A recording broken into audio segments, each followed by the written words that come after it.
जय Hind. My name is Anuj Kumar and welcome to study to peak.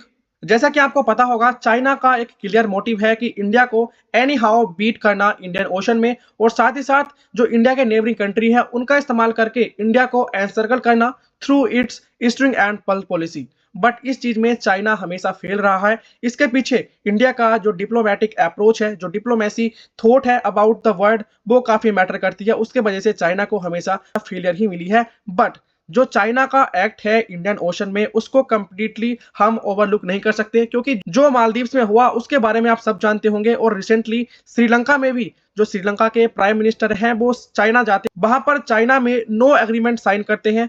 और उसके वजह से जो दोनों कंट्री हैं उनके जो आने वाले फ्यूचर में कोऑपरेशन होने वाली है इन terms of economy, in terms of military, वो काफी ज्यादा इंप्रूव होगी। और इसके वजह से इंडिया को थ्रेट हो सकता है, क्योंकि चाइना श्रीलंका और मालदीव्स के थ्रू इंडियन ओशन में आता है, एग्जिस्ट करता है। और उसी के वजह से आपने देखा होगा काफी टाइम चाइना की रिसर्च वेसल इंडियन ओशन में देखने के लिए मिलती है, जो अल्टीमेटली इंडिया की जो सिक्योरिटी है उस पर क्वेश्चन राइज करता है। यहाँ पर आप आर्टिकल भी पढ़ सकते हैं।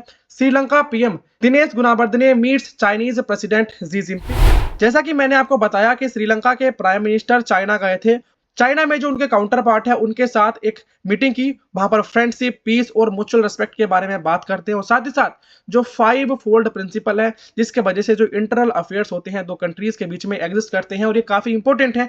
यहाँ पर आप देख सकते हैं जो 5 फोल्ड प्रिंसिपल है इंटरनल अफेयर्स में, जैसे कि हम बात करते हैं सोवरेनिटी और टेरिटोरियल इंटीग्रिटी की, जिसमें एक कंट्री दूसरे कंट्री की जो टेरिटोरियल इंटीग्रिटी होती है उसको रिस्पेक्ट करता है। साथ ही साथ दूसरा प्रिंसिपल है नॉन एग्रेशन का, एक कंट्री दूसरे कंट्री के खिलाफ एग्रेसिव नहीं होता है। साथ ही साथ जो इंटरनल अफेयर्स होते हैं कंट्री में, उसमें कोई इंटरफेरेंस नहीं करते हैं। और साथ ही साथ इसमें सबसे इंपॉर्टेंट चीज है म्यूचुअल बेनिफिट्स। दोनों कंट्री एक दूसरे के जो बेनिफिट्स होते हैं उसके बारे में बात करते हैं, ट्रेड रिलेशन को एस्टैब्लिश करते हैं, और साथ साथ पीसफुली एग्जिस्ट करते हैं, अपने रिलेशंस को पीसफुली आगे बढ़ाते हैं। जैसा कि आपको पता होगा, आज के टाइम पर जो प्रेसिडेंट है चाइना के, वो श्रीलंका के लिए ये कहते हैं कि वो हर एफर्ट्स पुट करेंगे श्रीलंका की पॉलिटिकल और सोशो इकोनॉमिकल प्रोग्रेस में। और इसके वजह से जो आज के टाइम पर आप देखते हो श्रीलंका और चाइना के रिलेशन, वो अब तक स्टैंड है। यहाँ पर आप देखोगे तो चाइना और श्रीलंका के बीच में सबसे बड़ा major pact in terms of agriculture जो हम देखते हैं, और इकोनॉमी में भी काफी इंपॉर्टेंट है, रबर एंड राइस पैक्ट। ये पैक्ट श्रीलंका और चाइना के बीच में 1952 में साइन हुआ था, और उसके बाद से अब तक आप सोच सकते हैं 2024 आ चुका है। इतने लंबे टाइम तक किसी एग्रीमेंट को संभाल कर रखना एक काफी बड़ी बात होती है, जो कि साफ साफ दिखाता है कि चाइना श्रीलंका को किस नजरिए से देखता है, कितनी इंपॉर्टेंस श्रीलंका की है चाइना की नजरों में। इतने लंबे समय तक चलने वाला एग्रीमेंट ये साफ साफ दिखाता है कि दोनों कंट्रीज के बीच में जो क्लोजनेस है उनके टाइज में, वो काफी ज्यादा है। इवन आपने सुना होगा बेल्ट एंड रोड इनिशिएटिव के बारे में। चाइना का एक इनिशिएटिव था जो 2013 में चाइना के लीडर जी जिनपिंग ने लाया था, जिसके थ्रू चाइना पूरे वर्ल्ड को एक रूट से कनेक्ट करना चाहता था, और जो ट्रेड है उसको और इजी बनाना चाहता था, और साथ ही साथ ट्रांसपोर्टेशन कॉस्ट है उसको डिक्रीज करना चाहता था, जो अल्टीमेटली हेल्प करता वर्ल्ड को एक बेटर ग्लोबल मार्केट बनाने में। और जो हम बात कर रहे हैं रबर एंड राइस पैक्ट के बारे में, ये श्रीलंका की इंडिपेंडेंस के बाद चाइना के साथ फर्स्ट बायलैटरल एग्रीमेंट था श्रीलंका का।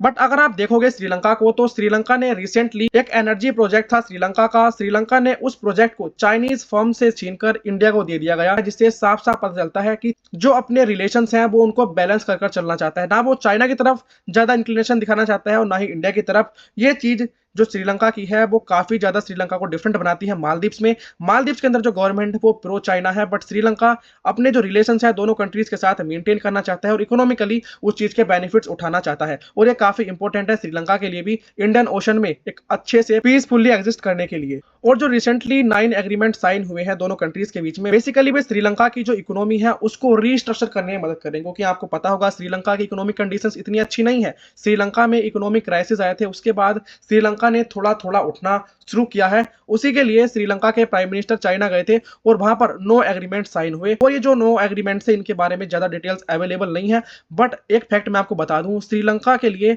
चाइना लार्जेस्ट बायलैटरल लेंडर है, अबाउट 52%। अगर आपको पता हो, आज के टाइम पर श्रीलंका के ऊपर 40 बिलियन यूएस डॉलर का एक्सटर्नल डेब्ट है, और उस 40 मिलियन यूएस डॉलर में से 52% केवल चाइना ही श्रीलंका को प्रोवाइड करता है। ये डाटा 2022 का है जो श्रीलंका की गवर्नमेंट ने अवेलेबल कराया था। इवन श्रीलंका ने काफी टाइम इंटरनेशनल मॉनेटरी फंड से भी लोन लिया है और रिसेंटली 2.9 बिलियन यूएस डॉलर का जो एक लोन है, एक बेल आउट पैकेज है जो श्रीलंका ने रिसेंटली आईएमएफ से लिया है। और चाइना डेवलपमेंट बैंक का भी काफी क्रिटिकल रोल है श्रीलंका को लोन प्रोवाइड करने में, जो अल्टीमेटली श्रीलंका देखता है एज अचीविंग डेब्ट सस्टेनेबिलिटी। इवन आप आगे बात करोगे जो बायलैटरल टॉक्स हुई दोनों कंट्रीज के बीच में, इसके बाद ये बात हुई कि चाइना आने वाले समय में जो इकोनॉमिक प्रोग्रेस कंट्री श्रीलंका में होने वाली है, वहां पर इंफ्रास्ट्रक्चर डेवलपमेंट में चाइनीज कंपनी को और ज्यादा प्रोजेक्ट मिलेंगे। और जो कुतनयाकी इंटरनेशनल एयरपोर्ट है, हम्बनटोटा पोर्ट है, इवन कोलंबो पोर्ट सिटी जो काफी इंपॉर्टेंट है श्रीलंका के लिए, इन चीज के डेवलपमेंट में चाइना एक काफी क्रिटिकल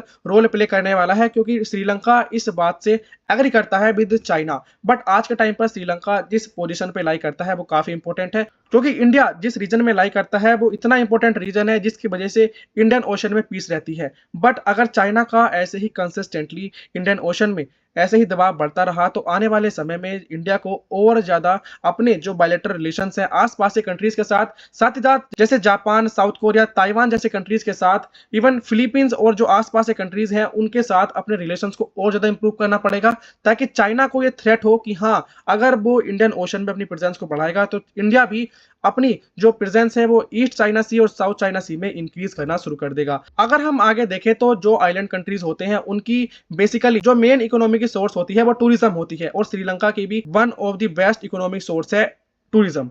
और इंडिया आप देखोगे तो पिछले कई सालों से इंडिया इस लिस्ट में सबसे ऊपर देखने के मिला है। आप 2024 में देख लीजिए, 23 में, 22 में, और आप पिछले कई सालों में देखोगे तो इंडिया सबसे ऊपर लाइक करता है इन टर्म ऑफ टूरिस्ट जो श्रीलंका में आते हैं पर ईयर। उसके बाद Russia, United kingdom, Germany, China 5th number पर आता है 2024 में। और 2022 की अगर हम बात करें तो अप्रोक्सीमेटली 17.1% जो टूरिस्ट श्रीलंका में आए थे वो केवल इंडिया से ही थे। यहाँ पर आप डाटा भी दे सकते हैं, 125,000 टूरिस्ट इंडिया के ही थे श्रीलंका में। आप इस बारे में क्या सोचते हैं? क्या श्रीलंका को इस टाइम जो श्रीलंका अपनी क्लोजनेस दिखा रहा है चाइना की तरफ, अपना इंक्लिनेशन दिखा रहा है चाइना की तरफ, क्या वो इंडिया के लिए कोई बड़ा थ्रेट खड़ा कर सकता है इंडियन ओशन में? क्योंकि काफी टाइम चाइना की रिसर्च वेसल्स श्रीलंका और मालदीव जैसे कंट्रीज की वजह से इंडियन ओशन में देखने के लिए मिलती है। इंडिया जो भी अपने डिफेंस मिलिट्री इक्विपमेंट के टेस्ट करते हैं, आपको पता होगा बे ऑफ बंगाल में ही करता है, और उस रीजन में जो चाइना की रिसर्च वेसल्स है काफी टाइम पाई गई हैं, जो कि अल्टीमेटली इंडिया की जो मैरीटाइम सिक्योरिटी है उस पर भी एक क्वेश्चन राइज करता है।